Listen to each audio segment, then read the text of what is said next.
Al vencedor haré que se alimente del árbol de la vida, y la segunda muerte de ningún modo daño alguno le causará. Sobre mi mesa, con mucha alegría,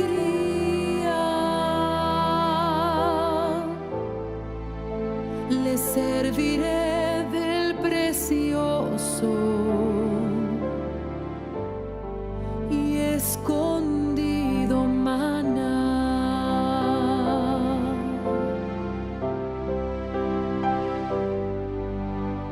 El que guarde mis palabras y mis obras hasta el fin, no engañándome o alejándose de mí, a las naciones con fuerza y gloria regirá.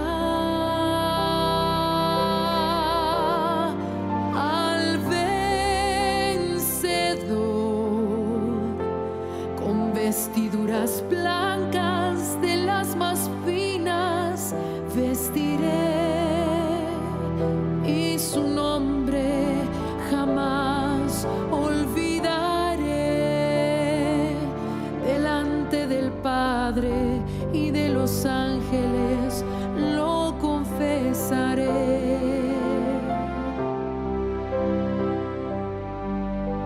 Al vencedor haré columna en el santuario de mi Dios, y escribiré su nombre muy cerca del mío. Tendrá su hogar en la nueva Jerusalén. Se sentará en el trono conmigo y el Padre, como lo hice porque vencí.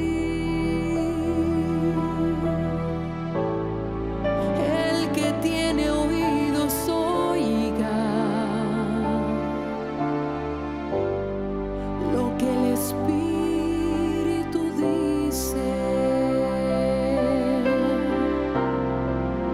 Se sentará en el trono conmigo y el Padre, como lo hice porque vencí.